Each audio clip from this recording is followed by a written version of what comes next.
Hi, welcome back to SportsZone. This is Throwing It Up.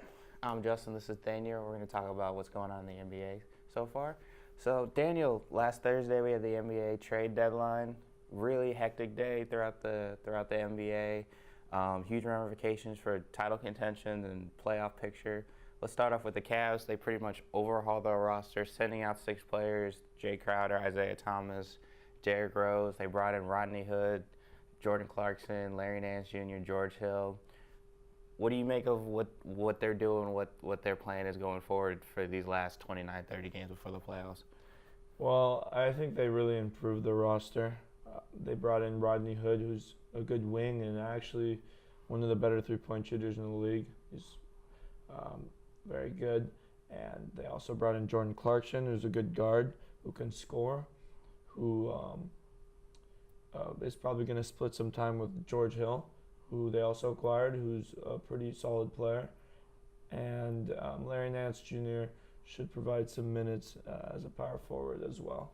But honestly, I think it had a lot to do with some of the locker room issues that they had, Isaiah Thomas was clashing with a lot of people. He kind of had a big ego, and he was wanting a lot of money this summer anyways, a new contract. And the Cavs, clearly didn't want to re-sign him. I didn't think that they would, even when they traded him when they traded Kyrie Irving. But this is a big culture change. I think it's good. I think there will be less drama in the locker room, and I think they're more likely to make the NBA Finals with this team.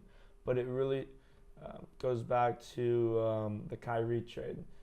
And I've said it before. If you have $1, you don't want to trade for 2 50-cent pieces. You want to trade $1 for $1. You want to trade Kyrie for another All-Star. That's why I feel like they really botched the Paul George potential trade. They really almost brought him in, and LeBron's still pretty upset about that. They could have brought in Jimmy Butler, who was on the trade market, but instead they got an injured 5'9" scorer who all he could do is score. So yeah, I guess that's where the Cavs stand now. Yeah, I agree. I agree with you on the Kyrie trade. He had 2 years. You didn't need to trade them. I also agree this puts them in a better position. Moving forward, it also gets them younger. So post LeBron, if he does decide to leave, they have that option. But I want to dive a little bit deeper into a couple aspects of this trade. So the Lakers are able to free up cap space for 2018. Yeah. The summer, I know there was a report going out earlier that they were punting until next free agency. But what do you think this means for them moving forward into the summer with this added cap room? Clearly, Magic Johnson has a win-now mentality. He feels like he can really sway free agents. He's one of the greatest players of all time. And I think he's going to try to sign LeBron James and Paul George this summer. LeBron actually has 2 houses in L.A. and has, spent a lot of his summers there. And Paul George is a native of LA.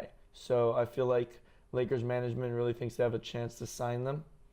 And with all this free cap room, they actually have a good shot at it. And I know LeBron and Paul George were thinking about teaming up this past year. Well, they have a chance to do it in LA next year. We'll just see how that goes. Yeah, I agree 100%. It would be the most Cleveland thing if they created the cap space that lured LeBron away from Cleveland until LA. But the final piece is Cleveland trade that I wanted to get to is Dwyane Wade finally gets his homecoming back to Miami. He played Friday night, had I believe 6 points and a huge block shot. Your thoughts on Wade going back to Wade County? As a big Miami fan and Miami native, I'm really happy to have him back. Can't wait to buy that Miami Vice jersey. Unfortunately, it's sold out till June, so I'm going to have to wait. June. Yeah, wow. Lots of people are buying that Wade jersey.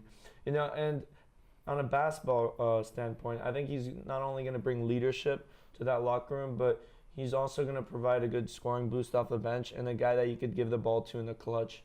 Big thing the Heat were missing was a real shot creator and clutch player at the end of games.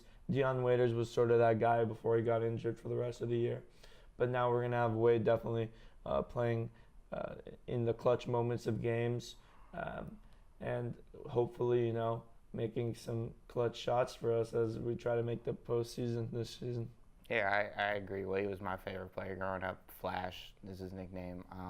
Even as a Knicks fan, I loved him, and I'm happy he's finally back. Him and Pat Riley, mending those fences is huge. I don't think he should have left. It should have been one of those Kobe, just play with, your one team for forever. Another small trade, Knicks were involved in a 3-team trade. They got Emmanuel Mudiay shipped out Doug McDermott to the Mavs. And then the Nuggets got Devin Harris. Your thoughts on that 3-team trade? I think it's really not going to improve the Knicks or any of the teams in the trade. It's a pretty minor trade. And honestly, focusing on Emmanuel Mudiay, I expected a lot more from him when he was drafted. In fact, a lot of people thought the Knicks were going to draft him instead of Porzingis.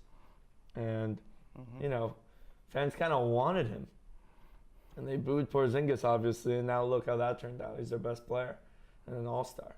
But who knows? Maybe Mudiay is going to get it turned around. He's probably going to get a lot more minutes now and not have, the pressure of, Jamal Murray and Gary Harris, outplaying him. Now he's got a much weaker backcourt in New York, so he has a chance to shine more. And we'll see if he can, improve as a scorer. His percentages from the field are pretty low. And Devin Harris to the Nuggets, he's a role player at this point in his career. He's pretty old. But maybe it'll help them make a playoff push and have a pretty solid role player coming off the bench. We'll see if they can make the playoffs this year. Yeah, I agree. It's a pretty minor trade, but I think it gives Denver the backup point guard they've been needing. A good shooter, can play off the ball with Jokic or the Joker. But transitioning off of your points about the Knicks, big story in New York. Porzingis tears his ACL, his left ACL. His left knee's been a problem for him throughout his career. He's probably going to miss, the next 9 to 10 months at the minimum.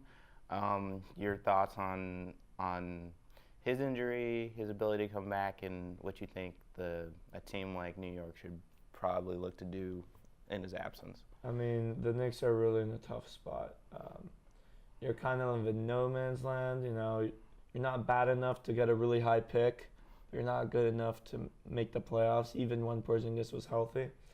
Clearly, I don't think they can, build a team solely around Porzingis. I don't think he's quite good enough to become a superstar. I know he's in his third year and he can still develop, but clearly the Knicks are going to need another all-star type player to bring in if they want to, make the playoffs and make a run. But unfortunately, they just don't have that much cap space. They gave Joakim Noah that gigantic deal, and it really didn't make any sense that he's getting paid 17, 18 mil a year, and the Knicks are in a tough spot. But hopefully Porzingis doesn't decrease in his ability. I don't think he will. He didn't rely that much on athleticism because he was a good shooter and he had nifty footwork. But I guess we'll see how they bounce back next year, because right now it looks like their playoff chances are definitely done. Yeah, absolutely. I think they're done for the year. I think in the long term this helps them as a positive, because it decreases, it increases their draft chances this year. Yeah. It makes next year probably a lost season, which they probably would have done something stupid and tried to make a push for the playoffs. They could get 2 top lottery picks. I also think it could be positive because Porzingis' natural position at the 5. I know he wants to play the 4, but I think this will push him to the 5 with probably some loss of athleticism to some degree. So that's kind of my take. It's not gloom and doom. There's a chance they might get Michael Porter Jr. with his injury history pushing him down in the draft. So there's some hope at the end of the tunnel for this team. It's just going to be another 2 or 3 years away. But that's going to do it for us. That's going to do it for us today. I'm Justin. This is Daniel. That's been Throwing It Up. See you guys next time on SportsZone.